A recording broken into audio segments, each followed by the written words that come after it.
Rowan Atkinson critiques woke culture. Now, this is a suggestion via Discord. Let's jump into it. This is coming from the channel Woke Watch. I'm a great believer that artists should never apologize for their art. You put something out there, you paint a watercolor, you make a joke, you make a television show, whatever it is. If people are offended, that's their problem. All right, everyone, let's talk about Rowan Atkinson, the legend, the comic genius, and yes, Mr. Bean himself. This guy has not only mastered the art of making us laugh without even saying a word, but has also thrown himself into debates on one of the hottest topics today, free speech. Atkinson's views are a sharp, witty defense against the ever-growing culture of outrage. And trust me, he's got some bold thoughts that'll make you rethink your stance on censorship. So, if you're ready for a roller coaster of clever, no-nonsense truths, stick around. And hey, if you enjoy this, don't forget to hit subscribe and join us for more mind-opening content. Let's kick things off with Rowan's take on the purpose of comedy. Do you worry about where comedy is going? Not greatly, because it's a cyclical thing. You know, 1 minute, certain jokes or certain attitudes and outlooks are just out of fashion. And in the end, the whole point of a joke is to entertain people.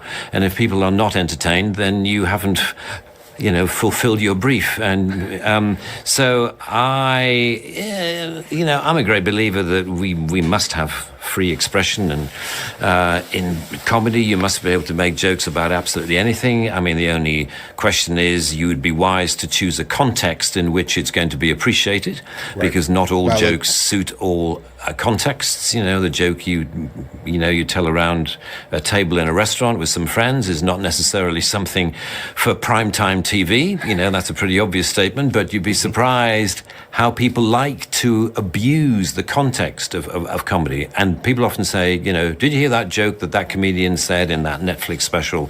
Did you think that was right or wrong? And all I say is, I wasn't there. Guys, really quickly, I was looking for a break in his speech, but here's the thing. It's really interesting to actually encounter the actor speaking like naturally, because my only real experience with him is Mr. Bean. So imagine if I'm sitting here watching Mr. Bean speak with intelligence, guys. It's intriguing to encounter, but it's right here, absolutely. When it comes to a joke is a joke, right? Sometimes jokes have the potential to offend other people, but because it's most likely on them. Now, don't get me wrong here. There are some jokes that are just completely inappropriate on purpose. It's still a joke. They're definitely still a joke, but sometimes that there are times and places for specific jokes, okay? Like, for example, after 9/11, would you make the immediate joke on, that's kind of what I'm pointing out here. You're meant to offend people. It's hit or miss.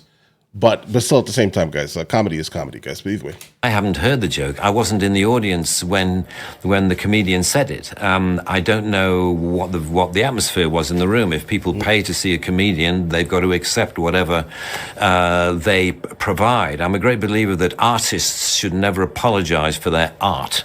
You put something out there, you paint a watercolor, you make a joke, you make a television show, whatever it is. If people are offended, that's their problem. It's not yours. You've done your bit. If they don't want you to work for them again, then that may become your problem. But you've done your bit and you've done your best, and it's up to the audience to judge.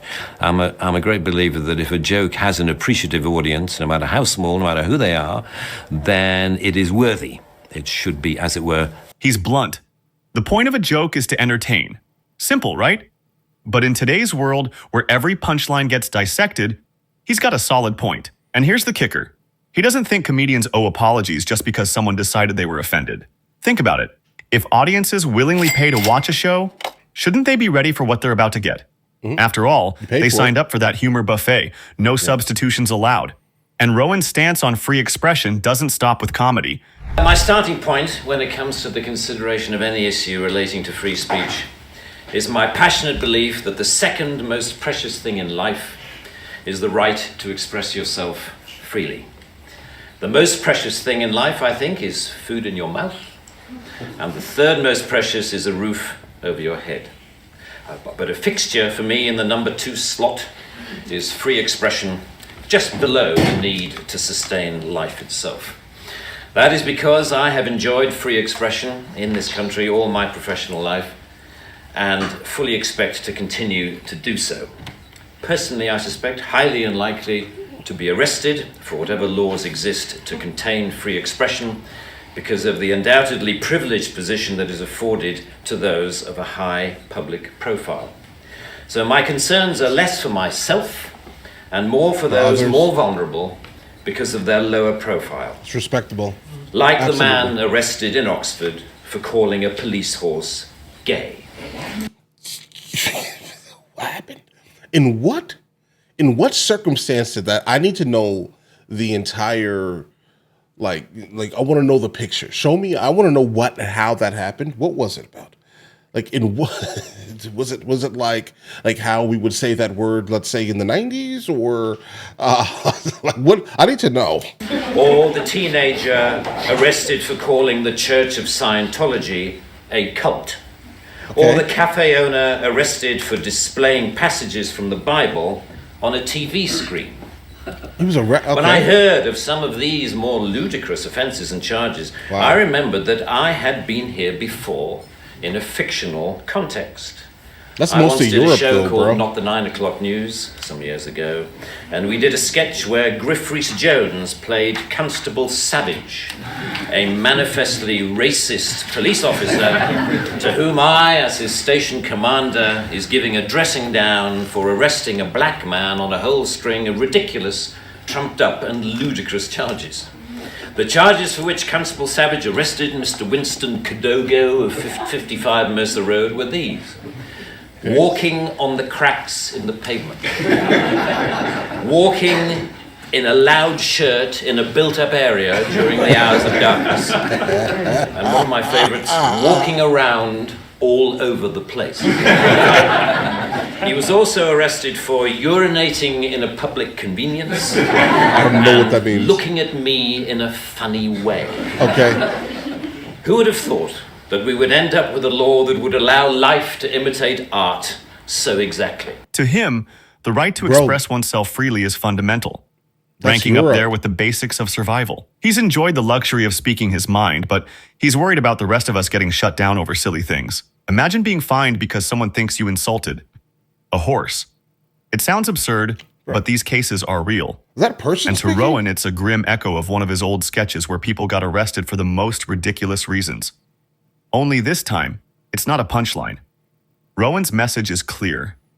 When offense becomes a reason for punishment, we've lost sight of the bigger picture.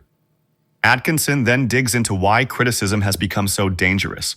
The clear problem with the outlawing of insult is that too many things can be interpreted as such.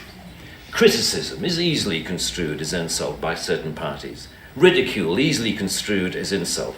Sarcasm, unfavorable comparison, merely stating an alternative point of view to the orthodoxy can be interpreted as insult. And because so many things can be interpreted as insult, it is hardly surprising that so many things have been, as the examples I talked about earlier show. Although the law under discussion has been on the statute book for over 25 years, it is indicative of a culture that has taken hold of the programs of successive governments, that with the reasonable and well-intentioned ambition to contain obnoxious elements in society, has created a society of an extraordinarily authoritarian and controlling nature. Guys, just look at like the recent news in Germany, right? And you'll kind of understand, hopefully, what I'm talking about when I say that this is basically most of Europe, even Spain, guys. That is what you might call the new intolerance. Yeah. A new but intense desire to gag uncomfortable voices of dissent. It's like society has become so allergic to criticism that even harmless sarcasm is seen as a criminal act. He calls this the new intolerance, a fake open-mindedness that only tolerates people who think the exact same way. Yeah. It's a kind of groupthink that pretends to be progressive but actually stifles real progress. He's got a point. When everyone's so focused on silencing each other, nobody's left to ask the important questions. Nice. Here's where Rowan's solution comes in. I am not intolerant, say many people, say many softly spoken, highly educated, liberal-minded people. I'm only intolerant of intolerance. And people tend to not. But who says what is tolerant? That makes any sense, right? I mean, if you allow that to happen, then really, what's the benefit to society? None. It just means that everyone that's going to be stuck in this echo chamber or groupthink environment, they're going to say this is right. We are morally superior in this specific point, and if you don't feel the same exact way, right, then you are in fact evil. You are intolerant to what we think is tolerant. Guys, nod sagely and say, oh yes, wise words. And yet if you think about this supposedly inarguable statement for longer than 5 seconds, you realize that all it is advocating is the replacement of one kind of intolerance with another. Yep. Which to me doesn't represent any kind of progress at all. Underlying prejudices, injustices, or resentments are not addressed by arresting people. They are addressed by the issues being aired, argued, and dealt with, preferably outside the legal process. For me, the best way to increase society's resistance to insulting or offensive speech is to allow a lot more of it. Yep, absolutely. As with childhood diseases, you can better resist those germs to which you have been exposed. We need to build our immunity to taking offense so that we can deal with the issues that perfectly justified criticism can raise. Our priority should be to deal with the message, not the messenger. As President Obama said in an address to the United Nations only a month or so ago, laudable efforts to restrict speech can become a tool to silence critics or oppress minorities. The strongest weapon against hateful speech is not repression, it is more speech. And that's the essence of my thesis, more speech. He's all about... What's interesting about that statement is that, so there are a lot of groups like, around the world that just immediately hate me for how I was, my skin tone, basically, right? I would never stop these idiots from speaking. I'm telling you, I would never. I'd be like, listen, speak more. Speak more so we can weed you out, please. That's it. That's the reality of the situation here. I would not stop these idiots from speaking. Nope, I wouldn't. I would never do it. But in other countries, they think that the way to do it is to force them underground. Don't force them underground. Please don't do that. Let them speak loudly and proudly. Please. All right. Either way, so you can pull more. So they can pull more idiots to their circle. Yes, and they could be a group of complete imbeciles all together. And I can look at them and say, yeah, they're over there. I know where they are. Right? I'd rather that than, oh, it's that guy over there. He's secretly that. He's my neighbor. I don't want you near me, bro. No. But I wouldn't stop your speech. Fact. About building a tougher society, one that can handle a bit of offense without crying foul. Rather than policing speech, he suggests we should face it, let it roll, and let people develop resilience. Yep. Think of it like an immunity booster, he says. If we really want a world that can handle tough ideas, we need to stop hiding from them and start listening, even if it makes us squirm a little. And maybe, just maybe, we might grow stronger for it. Finally, Rowan warns us about the outrage industry, a media frenzy that thrives on blowing things out of proportion. As Lord Deere says, the freedom to be inoffensive is no freedom at all. The repeal of this word in this clause will be only a small step, but it will, I hope, be a critical one in what should be a longer-term project to pause and slowly rewind a creeping culture of censoriousness. It is a small skirmish in the battle, in my opinion, to deal with what Sir Salman Rushdie refers to as the outrage industry. Self-appointed arbiters of the public good, encouraging media-stoked outrage to which the police feel under terrible pressure to react. A newspaper rings up Scotland Yard. Someone has said something slightly insulting on Twitter about someone who we think a national treasure. What are you going to do about it? And the police panic and they scrabble around and then grasp the most inappropriate lifeline of all, Section 5 of the Public Order Act, that thing where you can arrest anybody for saying anything that might be construed by anyone else as insulting. That's crazy. They don't seem to need a real victim. They need only to make the judgment that somebody could have been offended if they had heard or read what has been said.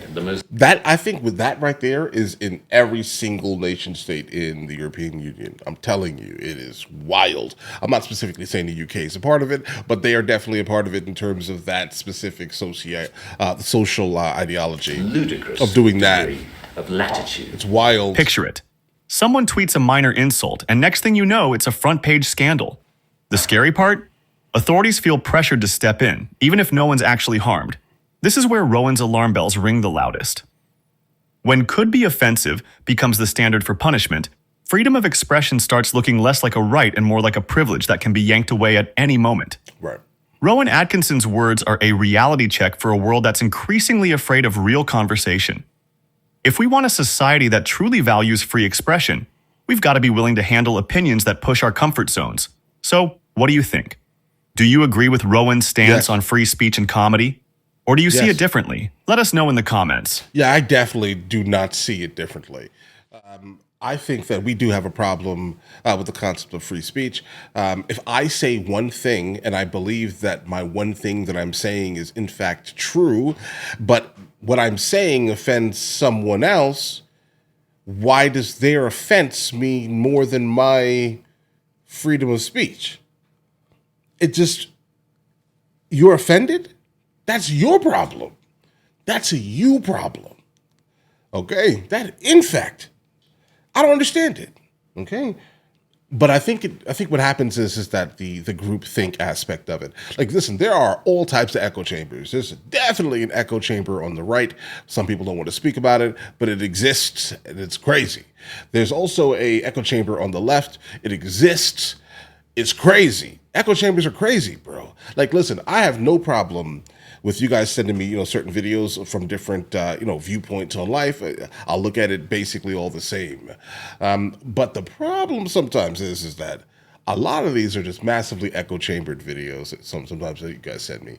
This one here seems to be more even keeled. I like this one a lot. Why? Because we're able to speak on what is actually factually true, and it really doesn't have anything to do with being caught into any type of group think or echo chamber. But the point that I was trying to make when I brought that up, at least, is the larger the echo chamber, the more likely they have now grouped together and believe that whatever statement that they have been sharing within themselves is now the only truth that can exist on the matter. And it's disgusting, okay? Because it's disgusting, period. I'm not even gonna give you a because. It's just a disgusting thing, guys. It just is. I don't believe what you're saying, but because enough of you guys over there believe that to be a true statement, I have to now believe it or I'm evil? Oh no, you're evil. Okay, let's send you to jail for saying crazy things. All right, but either way, listen, you guys all have an absolutely amazing day. Enjoy your day thoroughly.